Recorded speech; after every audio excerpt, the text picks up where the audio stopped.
नाम की गूंज के सिवा आपको कुछ सुनाई नहीं देगा और ये राम नाम ही अपने आप में काफी है ये बताने के लिए कि अयोध्या का ये नया अध्याय जो है इतिहास के सुनहरे पन्नों में किस तरह से आज एक बेहद खूबसूरत, शानदार, दमदार, पावरफुल दिवाली को लेकर जो दीपोत्सव मनाया जा रहा है, ये 5वां, उसके नाम यहाँ पर करने जा रहा है। पावन नगरी का ये 5वां दीपोत्सव है। तैयारियां पूरी हो चुकी है, कार्यक्रमों का आयोजन लगातार हो रहा है। लाउडस्पीकर की आवाज अगर मेरे पीछे से आ रही होगी तो उसके जरिए जो जरूरी इंफॉर्मेशन है वो यहाँ पर दी जा रही है और खासतौर से कहा जा रहा है कि जिन दीपों को बेहद खूबसूरती के साथ, सलीके के साथ लगाया गया है, उन्हें अब छुए ना, क्योंकि विश्व कीर्तिमान स्थापित होने में अब बस सूरज ढलने की देरी है। अभी फिलहाल 2 से 3 का ये वक्त यहाँ पर लगेगा। 2 बजे से 3 बजे का जब दियों में तेल और बाती भी भर ली जाएगी पूरी तरह से, पूरी खूबसूरती के साथ विश्व कीर्तिमान जब बनेगा तो सबकी निगाहें यहाँ पर टिक जाएंगी। घाटों पर तेल के कई डिब्बे पहुंच चुके हैं और साथ ही बाती पहुंच चुकी है, जिन्हें डालने का काम भी ये छात्र छात्राएं बेहद जोश के साथ करते हुए नजर आएंगे। वो तस्वीर भी हम आप तक पहुंचाएंगे।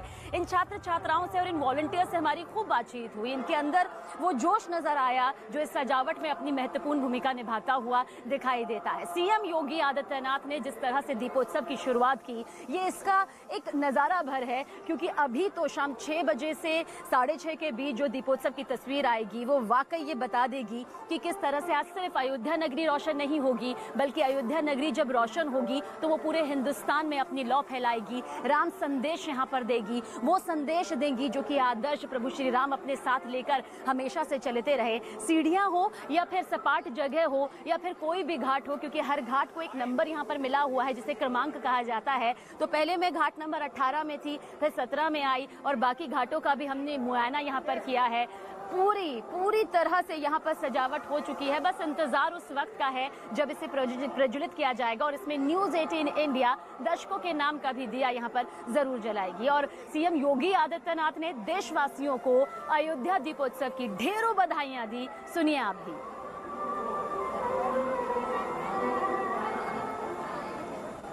दीपावली की पूरे प्रदेशवासियों को हृदय से बधाई।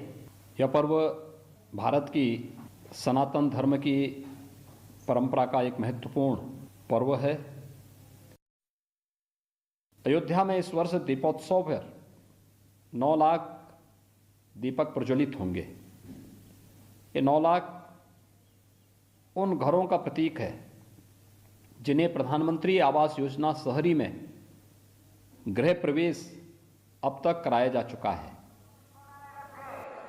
तो अयोध्या में राम भजन हो रहे हैं, सांस्कृतिक कार्यक्रमों से सराबोर हो रही है पूरी अयोध्या नगरी। पावन नगरी का ये 5वां पावरफुल दीपोत्सव है। पिछली बार 7 लाख से ज्यादा दिए जले थे, इस बार 9,51,000 दिए जलेंगे। और पूरे अयोध्या नगरी का जिक्र करें, क्योंकि हर कोई यहाँ पर हर कोने में प्रज्वलित करता हुआ द्वीप नजर आएगा। उसके बाद करीब 12 लाख यहाँ पर रिकॉर्ड तोड़ ये द्वीप जलते हुए नजर आएंगे। मेरे सहयोगी अमित हमारे साथ बने हुए हैं। अमित, मैं खुद बहुत बच कर यहाँ पर चल रही हूँ ताकि हमारी वजह से कोई भी जो दिया है वो अपनी जगह से यहाँ पर हिले ना, क्योंकि बाकी लोगों को अब यहाँ पर आने की इजाजत नहीं है, सिर्फ वॉलंटियर्स आ सकते हैं, ताकि इन दीपों की जो रूपरेखा यहाँ पर तैयार की गई है उसमें किसी भी तरह से जो है वो दिक्कत यहाँ पर ना हो, इस बात का हम भी पूरा ध्यान रख रहे हैं। लेकिन राम कथा पार्क में आप मौजूद हैं, सुबह से वहां से तस्वीर सामने आ रही है। उन झांकियों को लेकर कितना वक्त और साथ ही साथ सीएम योगी आदित्यनाथ के और साथ ही बाकी दिग्गजों के आने का क्या कुछ ये पूरा कार्यक्रम यहाँ पर, अमित? सवीना, सबसे पहले तो हम आपको यहाँ की तस्वीरें दिखा देते हैं। यहाँ पर देखिए पैरामिलिट्री फोर्सेस के जवान यहाँ पर पहुँच चुके हैं रामकथा पार्क के अंदर और अब सुरक्षा व्यवस्था और पुख्ता होता जा रहा है। आप देखिए हर एक कोने पे, मैं सबसे पहले अब आपको सुरक्षा की यहाँ पर तस्वीरें दिखा रहा हूँ और यहाँ पर देखिए पैरामिलिट्री फोर्सेस के जवान अभी पहुँचे हैं यहाँ पर। महिला पैरामिलिट्री फोर्सेस के जवान मार्च करते हुए आप तस्वीरों में देख सकते हैं। रामकथा पार्क के अंदर आप ये प्रवेश कर चुके हैं और जिसकी जहाँ ड्यूटी है वो जाके वहाँ पे खड़े हो जाएंगे। तो सुरक्षा के पुख्ता इंतजाम किए गए हैं। 11 बजने में कुछ ही वक्त बाकी है और बताया गया है कि 2 बजे के आसपास मुख्यमंत्री योगी आदित्यनाथ, राज्यपाल आनंदीबेन पटेल, जो मुख्य अतिथि हैं जी किशन रेड्डी, केंद्रीय मंत्री, दोनों उप मुख्यमंत्री केशव प्रसाद मौर्य, दिनेश शर्मा और तमाम मंत्री, अयोध्या के विधायक, अयोध्या के महापौर, वो सभी जो हैं वो 2 बजे के आसपास यहाँ पर पहुँच जाएंगे। और पहुँचने के बाद एक और तस्वीर हम आपको दिखाते हैं। तस्वीर देखिए, जो उत्तर प्रदेश पुलिस है सवीना, उसके आला अधिकारी यहाँ पर पहुंचे हैं और वो किस तरीके से यहाँ पर अपने जूनियर से बात कर रहे हैं। यहाँ पर आप तस्वीरों में आप देख सकते हैं कि किस तरीके से अपने जूनियर से वो बातचीत कर रहे हैं। यानी सुरक्षा के पुख्ता इंतजाम किए गए हैं। महज कुछ ही घंटे बचे हैं जब मुख्यमंत्री योगी आदित्यनाथ और तमाम डिग्नेटरीज, राज्यपाल आनंदीबेन पटेल यहाँ पर पहुंच जाएंगी और उसके बाद यहाँ पर सांस्कृतिक कार्यक्रम शुरू होगा। सबसे पहले जो झांकी जाकिर कॉलेज से निकली है वो झांकी जो है उसका अवलोकन किया दर्शकों तक सबसे पहले पहुंचाएंगे, क्योंकि रामकथा पार्क से एक तस्वीर यहाँ पर जो नजर आएगी राजनीतिक तौर पर भी, जब ये तमाम दिग्गज पहुंचेंगे, खासतौर से यूपी के मुख्यमंत्री योगी आदित्यनाथ, जिन्होंने खुद इस दीपोत्सव की शुरुआत साल 2017 से शुरू की और एक भी दीपोत्सव ऐसा नहीं रहा जिसमें अयोध्या की नगरी में प्रज्वलित होते हुए इन दीपों ने विश्व कीर्तिमान स्थापित ना किया हो। लेकिन कोरोना जैसे ही हल्का सा धीमा पड़ता नजर आया है, उसके बाद जो फीकी दिवाली हमने सही है उसमें ये भरपूर कमी पूरी करती हुई शाम 6 बजे से लेकर 6:30 तक की ये पूरी तस्वीर यहाँ पर दिखाई देगी। इस बीच आपको ये भी बता दें कि जो तैयारियां यहाँ पर हैं वो पूरी तरह से हो चुकी हैं, लेकिन सीएम योगी आदित्यनाथ ने एक खास संदेश भी दिया है, खास अपील भी की है, क्योंकि राम ने हर किसी को दिल से अपनाया। राम ने अपने राज्य के हर एक सेवक को, हर एक जनता को अपने साथ वो लेकर चले हैं। इसी तरह से कुछ संदेश दिया है परिवार को गोद लेने के लिए, उनकी जिम्मेदारी उठाने का संदेश देते हुए सीएम योगी आदित्यनाथ ने क्या कुछ कहा, ये जरूर सुनिए। उत्तर प्रदेश पुलिस बल के पास 4 लाख की पुलिस फोर्स है, यानी 20 लाख से अधिक हमारे पास सरकारी कर्मी और अन्य हमारे पास वे कर्मचारी हैं जो सरकार की व्यवस्था के साथ प्रत्यक्ष और अप्रत्यक्ष रूप से जुड़े हुए हैं। उन सब से मेरी अपील है कि वे एक एक परिवार के पास कम से कम एक कर्मचारी या एक जनप्रतिनिधि एक परिवार को इस अवसर पर गोद में लेकर के अपनी दीपावली की खुशी उस परिवार के साथ जरूर बांटे, जिससे दीपावली हर घर तक पहुंचाई जा सके, हर परिवार को इस खुशी के साथ जोड़ा जा सके। तो देखिए किस तरह से यूपी के सीएम योगी आदित्यनाथ ने उन तमाम जनप्रतिनिधियों से कहा है कि जो लोग अपनी दिवाली को खुशनुमा नहीं बना पाते हैं वो उनकी जिम्मेदारी उठाए। जनप्रतिनिधि वास्तव में जब जनता की जिम्मेदारी उठाते हैं तब वो यकीनन जनप्रतिनिधि कहलाते हैं। ऐसे में ये जिम्मेदारी उठाने की अपील उनकी तरफ से की गई है। ये बड़ा संदेश हर किसी के लिए, इसमें कोई दो राय नहीं। लेकिन जी किशन रेड्डी ने भी अपने उत्साह को कुछ इस तरह से सामने रखा। अयोध्या में दीपावली के संदर्भ में जो दीपोत्सव होगा उस कार्यक्रम में आदरणीय मुख्यमंत्री योगी आदित्यनाथ जी के साथ इस कार्यक्रम में भाग लेने वाला हूं। ये कार्यक्रम में लगभग 12 लाख ज्योत जलाकर एक Guinness book record Uttar Pradesh सरकार आज क्रिएट करने वाला है। और अमित हमारे साथ रामकथा पार्क से लगातार बने हुए हैं। अमित, सीएम योगी आदित्यनाथ ने न सिर्फ अयोध्या वासियों को बल्कि पूरे देशवासियों को इस दीपोत्सव की ढेरों बधाइयां दी और इस दौरान एक खास संदेश भी उन्होंने दिया जो जनप्रतिनिधियों के लिए है कि अगर आप जनप्रतिनिधि हैं तो एक परिवार को गोद जरूर ले, उनकी दिवाली को असल मायने में दिवाली बनाए। अब जब वो रामकथा पार्क पहुंचेंगे, क्या कुछ आपको लगता है इस मंच से उनके लिए संदेश देना और जन जन तक पहुंचाना कितना आसान हो जाएगा? क्योंकि आज सिर्फ अयोध्या वासियों की नहीं, पूरे देश की, पूरे हिंदुस्तान की नजर टिकी हुई है। सबीना, इस वक्त मेरे साथ कुछ अयोध्या वासी हैं जो कि रामकथा पार्क पहुंचे थे वो देखने के लिए कि क्या तैयारियां यहाँ पर पूरी कर ली गई है, क्योंकि चंद घंटे बचे हैं। योगी आदित्यनाथ और जो तमाम डिग्नेटरीज हैं, राज्यपाल, उप मुख्यमंत्री, वो सब को पहुंचने में चंद घंटे ही बचे हैं। मेरे साथ यहाँ पर कुछ अयोध्या वासी हैं, इनसे हम बात करते हैं। तैयारी देखने के लिए आप यहाँ पहुंचे थे कि मुख्यमंत्री पहुंचने वाले हैं 2 बजे के आसपास, क्या कहेंगे आप? हम इसके विषय में बहुत गंभीरता को लेते हुए कहते हैं अयोध्या राम जी की, हाँ बोलो। सीता राम जी की प्यारी राजधानी लागे, राजधानी लागे, मोयो मीठो मीठो सरजू जी का पानी लागे, सीता राम राम जी की प्यारी राजधानी लागे, राजधानी लागे, मोयो मीठो मीठो सरजू जी का पानी लागे। सरजू जी है निर्मल निर्मल राधा गोरी गोरी, सरजू जी है निर्मल निर्मल राधा गोरी गोरी, मीठो रस से भरी राधा रानी लागे, राधा रानी लागे, मोयो मीठो मीठो सरजू जी का पानी लागे। देखिए सवीना, तैयारी किस तरीके से यहाँ पर अयोध्या वासियों ने किया हुआ है और ये इस तरीके से भजन ये लगातार गाते रहेंगे सवीना। बिल्कुल अमित, आपकी तरफ आगे भी आएंगे। रामकथा पार्क की हर तस्वीर हम आपके जरिए दर्शकों तक पहुंचा रहे हैं।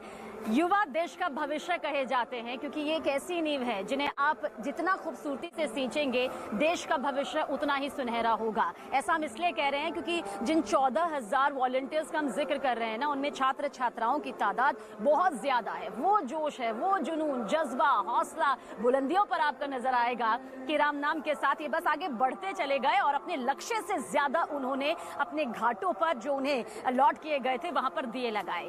साकेत कॉलेज का जिक्र कर लेते हैं जो कि अयोध्या में ही है। वहां के छात्रों ने झांकी को लेकर किस तरह से अपनी पूरी तैयारियां की, किस तरह से उनका इस बारे में कहना है, हमारे सहयोगी निमिष की ये रिपोर्ट आप देखें। नगरी अपने आराध्य के स्वागत के लिए तैयार है। अब से कुछ ही देर में यहाँ से शोभा यात्रा नगर भ्रमण को निकलेगी और जो तैयारियां आप देख रहे हैं, ये लोक नृत्य तमाम तरीके के जो चल रहे हैं, ये उन्हीं शोभा यात्राओं के बीच में इस तरीके के लोक नृत्य चलते रहेंगे। आप देख सकते हैं किस तरीके से अवध विद्यालय के ये रंगमंच के छात्र छात्रा हैं जो अपनी इस तरीके की तैयारियां कर रहे हैं। साथ ही आप इधर भी देखिए क्या मार्मिक नजारा है। इस तरफ आप देख सकते हैं किस तरीके से जो पारंपरिक लोक नृत्य है उसकी प्रस्तुति के लिए तमाम तरीके की तैयारियां कर दी गई हैं। और अब जो है वो थोड़ी देर में यहाँ से उप मुख्यमंत्री दिनेश शर्मा शोभा यात्रा को हरी झंडी दिखाएंगे जो नगर भ्रमण के लिए रवाना होगी। और यहाँ से 13 रथ पर सवार भगवान के जीवन पर आधारित झांकियां अयोध्या के नगर में प्रमुख सड़कों पर होते हुए दीपोत्सव स्थल तक जाएंगी जहां पर उसका भव्य स्वागत होगा। फिलहाल जो तैयारियां हैं वो बेहद मार्मिक है, बेहद भावुक करने वाली है। यहाँ पर त्रेता की अयोध्या को रिप्रेजेंट करने का प्रयास उत्तर प्रदेश सरकार के द्वारा किया जा रहा है। अयोध्या की ये पूरी तैयारियां तो हम आपको दिखा ही रहे हैं और साथ ही ये भी बता रहे हैं कि किस तरह से शाम 6 बजे से 6:30 के बजे सबसे भव्य तस्वीर नजर आएगी। और यकीन मानिए वो वक्त ऐसा होगा जब आपको साक्षात त्रेता युग के दर्शन हो जाएंगे। लेकिन इस बीच आपको ये भी बता देते हैं कि किस तरह से एक कदम और आगे बढ़ते हुए अब 2 से 3 बजे के बीच इन दियों में तेल जो है वो भरे जाएंगे और जब वो भर दिए जाएंगे, बाती के साथ लगा दिए जाएंगे, तो फिर उसकी खूबसूरती और ज्यादा बढ़ती हुई यहाँ पर नजर आएगी।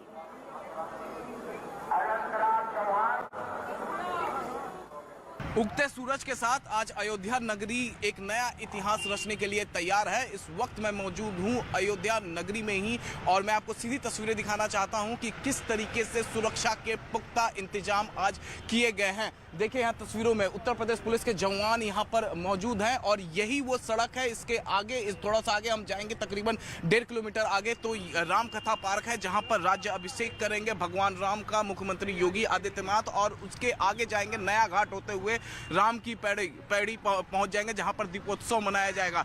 तस्वीरों में देख सकते हैं जिन वाहनों के पास, जिन गाड़ियों के पास है, केवल उन्हें ही अंदर जाने दिया जा रहा है। आज जैसे ही सूरज ढलेगा उसके बाद दीप प्रज्वलित होंगे। पूरे अयोध्या की बात करें तो 12 लाख दीप प्रज्वलित होंगे और केवल राम की पैड़ी की बात करें तो उसमें 9 लाख से ज्यादा दीप प्रज्वलित होंगे। अपने आप में एक इतिहास होगा और नया कीर्तिमान रचने की पूरी तैयारी अयोध्या नगरी में कर ली गई है।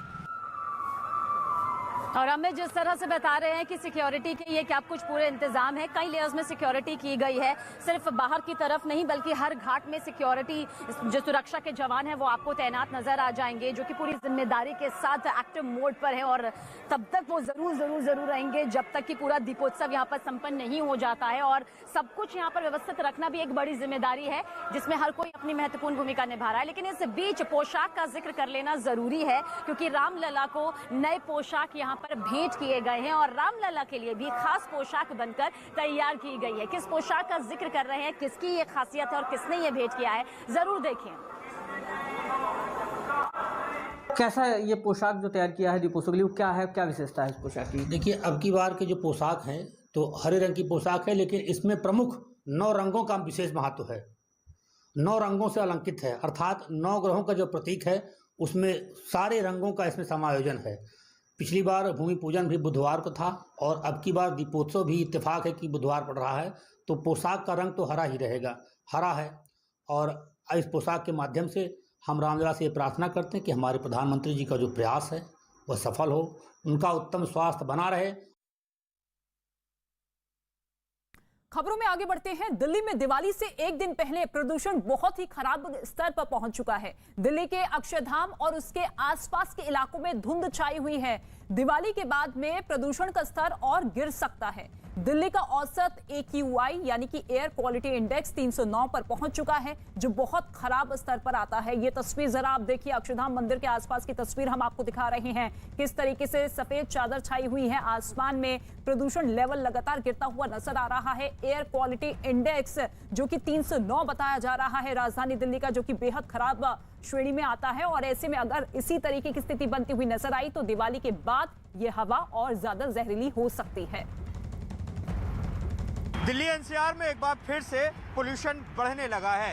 ये पोल्यूशन सड़कों पर दिखाई भी दे रहा है और आप इसे महसूस भी कर सकते हैं। इस वक्त मैं मौजूद हूँ दिल्ली के अक्षरधाम फ्लाईओवर के पास और मैं अगर आपको तस्वीरों के जरिए दिखाना चाहूँ तो स्थिति क्या है, आप ज़रा अक्षरधाम मंदिर की तस्वीर देख लीजिए, किस तरह से आसपास धुंध नजर आएगी।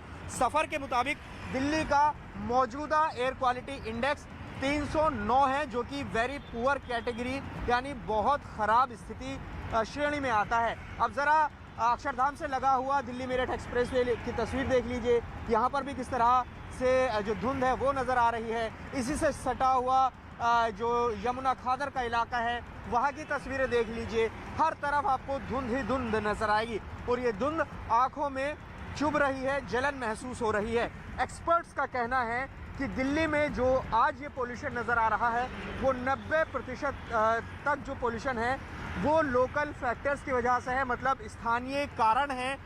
मसलन ट्रैफिक है, घरों में जलने वाले चूल्हे हैं, डस्ट पोल्यूशन है, ये तमाम इस तरह की जो कारण है उसकी वजह से दिल्ली में पोल्यूशन जो है वो बढ़ रहा है। और सबसे अहम बात, कल दिवाली है और जो एक्सपर्ट्स कह रहे हैं कि हवाओं ने रुख बदला है। जो हवाओं का रुख बदला है वो लाहौर से जो हवाएं हैं वो दिल्ली की तरफ आ रही हैं। कल तक इसमें संभावना जताई जा रही है कि जो पराली का धुआं है वो और इसमें शामिल हो जाएगा। और दिवाली पर हालांकि पटाखे बैन हैं, पटाखे अगर जलाए जाते हैं तो वो भी इसमें शामिल होगा, तो कल और परसों स्थिति गंभीर हो सकती है। तो आपने देखा शहर की आबो हवा बॉर्डर लाइन पर है और ये स्थिति दिवाली से पहले की बनी हुई है। इस वक्त 2 सहयोगी हमारे साथ मौजूद है। दिल्ली के प्रगति मैदान से जावेद इस वक्त हमारे साथ मौजूद है, इसके साथ ही चांदनी चौक से दीपक बिष्ट भी हमारे साथ मौजूद है। दीपक, सबसे पहले आपका रुख करना चाहेंगे, चांदनी चौक की जरा तस्वीरें दिखाइए, क्योंकि अब दीपावली से पहले इस तरीके की गंभीर स्थिति बनती हुई नजर आ रही है, जहां पर AQI लेवल जो है 309 तक पहुंच रहा है। ऐसे में ये कहना गलत नहीं होगा कि दिवाली के बाद राजधानी दिल्ली में दम घोटू हवा हो सकती है, पॉल्यूशन लेवल हो सकता है। बिल्कुल निश्चित तौर पर इससे इनकार नहीं किया जा सकता। देखिए, इससे पहले भी जो हमेशा दीपावली के बाद का समय रहा है वो काफ़ी पॉल्यूटेड रहा है और आज क्योंकि दीपावली कल है और एक दिन पहले का जो हाल है, यहाँ पर मैं चांदनी चौक पर हूँ और आप देखेंगे चांदनी चौक में धुंधली जो तस्वीर है वो इसलिए है क्योंकि पॉल्यूशन लेवल लगातार बढ़ता जा रहा है और अमूमन ठंड के दिनों में ये काफ़ी उच्च स्तर पर आ जाता है। और क्योंकि 300 के पार पूरी राजधानी दिल्ली में जो है आज AQI जो लेवल है वो बढ़ा हुआ दिखाया गया है, तो ये बेहद ख़राब स्थिति है। क्योंकि दीपावली के दिन और उसके अगले दिन के हालात किस तरह के होंगे इसके लिए दिल्ली वासियों को तैयार रहना पड़ेगा, क्योंकि 400 से ज़्यादा का स्तर चला जाएगा और वो सेहत के लिए काफ़ी ख़राब है। चांदनी चौक के आसपास की जो मार्केट है, यहाँ पर जो ट्रैफिक होता है उससे भी पॉल्यूशन होता है, साथ ही जो डस्ट उड़ती है वो पॉल्यूशन में तब्दील हो जाती है। तो ये सारी चीज़ें मिलकर उसी जगह पर चली जाती है। तो कुल मिला के जो लोगों को अगर जिस तरह से पटाखे दिल्ली में DDMA की गाइडलाइन के अनुसार बंद हैं, तो अगर ये पटाखे दिल्ली में कहीं पर चलाए जाते हैं तो उसके बाद के हालात दिल्ली वासियों को खुद पता करना होगा, क्योंकि बेहद ख़राब स्थिति जो है इस वक्त है, तो बाद में किस तरह की होगी तस्वीर। बिल्कुल, और मौजूदा स्थिति को समझना होगा लोगों को, क्योंकि आतिशबाजी की भी तमाम तस्वीरें, खबरें लगातार सामने आ रही है। जावेद का हम रुख करना चाहेंगे। जावेद, जरा प्रगति मैदान की तस्वीर आप जरा दिखाइए, क्योंकि एक तरफ प्रशासन है जो कि लगातार लोगों को चेता रहा है, सतर्क कर रहा है कि देखिए आतिशबाजी मत करिए, लेकिन दूसरी ही तरफ इस तरीके की अगर जहरीली हवा लगातार हमारे आसपास है तो ऐसे में सबसे बड़ी जिम्मेदारी किसकी बनती है इस वक्त? देखिए, दिल्ली में अगर हम बात करें तो ज़्यादातर जगहों पर जो पोल्यूशन लेवल है वो 300 से ज़्यादा है और दिवाली से पहले ये स्थिति नज़र आ रही है। मैं अगर आपको प्रगति मैदान की तस्वीर दिखाऊं तो आप ज़रा तस्वीरों में देखिए किस तरह से आपको धुंध नज़र आएगी। और एक और फैक्ट हम यहाँ पर आपको बताना चाहते हैं, ये इलाका जो है मथुरा रोड से सटा हुआ है और मथुरा रोड पर इस वक्त दिल्ली में सबसे ज़्यादा पोल्यूशन लेवल रिकॉर्ड किया गया है।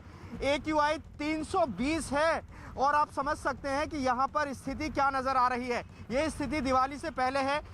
ये लगातार कहा जा रहा है, जो एक्सपर्ट्स कह रहे हैं कि अभी दिवाली है और जो हवाओं ने रुख बदला है, जो पंजाब से हवाएं अब दिल्ली की तरफ आएंगी, तो इसमें जो ये लोकल फैक्टर्स की वजह से आज पोल्यूशन नज़र आ रहा है, इसमें पराली का पोल्यूशन मिल जाएगा। दिवाली पर पटाखे जलेंगे तो उसका पोल्यूशन मिल जाएगा। अगले 2 दिन बहुत महत्वपूर्ण हैं, सीवियर कैटेगरी में पहुंच सकता है, ऐसा एक्सपर्ट्स का कहना है। तो निश्चित तौर पर लगातार यही कहा जा रहा है कि जो पटाखे हैं उसे जलाने से परहेज़ किया जाए, लेकिन जो स्थिति है वो दिल्ली में आबो हवा की अभी से बिगड़नी शुरू हो गई है। जी बिल्कुल, स्थिति लगातार बिगड़ती हुई नजर आ रही है और ऐसे में लोगों को समझना होगा कि अगले 2 दिन बेहद अहम है, खास है। ऐसे में आप आतिशबाजी से जरूर बचें। ठीक है, बहुत शुक्रिया आप दोनों का हमारे साथ जुड़ने के लिए।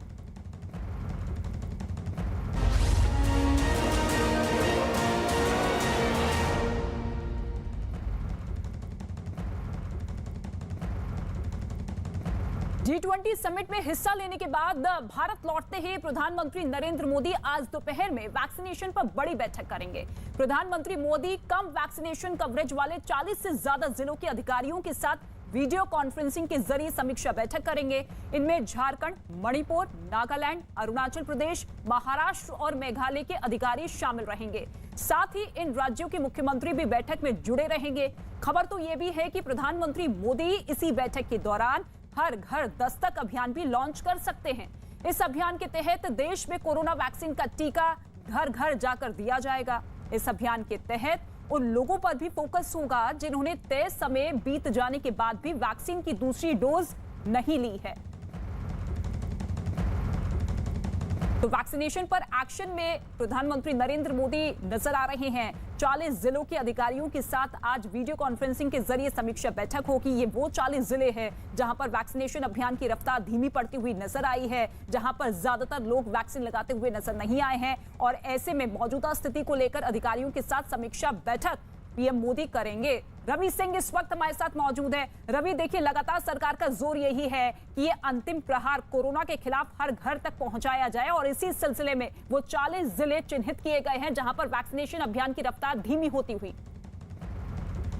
बिल्कुल सही कहा, क्योंकि देश के कई ऐसे राज्य हैं जिनके जिलों में वैक्सीनेशन की रफ्तार थोड़ी स्लो है, यानी कि 50% से कम यहाँ पर वैक्सीनेशन हुई है और खास करके उस दिशा में काम किया जा रहा है कि जिन लोगों ने सेकेंड डोज नहीं ली है और उनका तय वक्त निकल चुका है, ऐसे लगभग 12 करोड़ लोग हैं, तो उनको वैक्सीन जल्द से जल्द दी जाए और उन 94 करोड़ की आबादी जो 18 साल से ऊपर है उनका दिसंबर तक वो पूरी की पूरी पॉपुलेशन वो कवर की जाए। इसलिए प्रधानमंत्री की आज 12 बजे मीटिंग है और जिसमें कई मुख्यमंत्री भी शामिल होंगे, जिला के बड़े अधिकारी भी इस वीडियो कॉन्फ्रेंसिंग के जरिए शामिल होंगे मीटिंग में। बिल्कुल, और इस तरीके की बैठकें कार्यक्रम ये दर्शाते हैं कि वैक्सीनेशन अभियान में किसी तरह की भी चूक पीएम मोदी नहीं रहने देना चाहते हैं। शुक्रिया रवि सिंह इस तमाम जानकारी के लिए। कामयाबी की कोई कहानी एक दिन में मुकम्मल नहीं होती, लेकिन ईमानदारी, लगन और सच्चा संघर्ष हो तो सफलता की कहानी एक दिन पूरी जरूर होती है। क्या आप जानते हैं कि देश में श्वेत क्रांति यानी कि दूध क्रांति लाने वाले अमूल का सफर गुजरात के सिर्फ 2 गांवों से शुरू हुआ था। 75 साल का हो चुका अमूल भी पूरे देश के साथ आजादी के अमृत महोत्सव का जश्न मना रहा है। आइए जानते हैं कि सबसे कामयाब ब्रांड बनने तक की यात्रा में अमूल ने कौन-कौन से पड़ाव पार किए।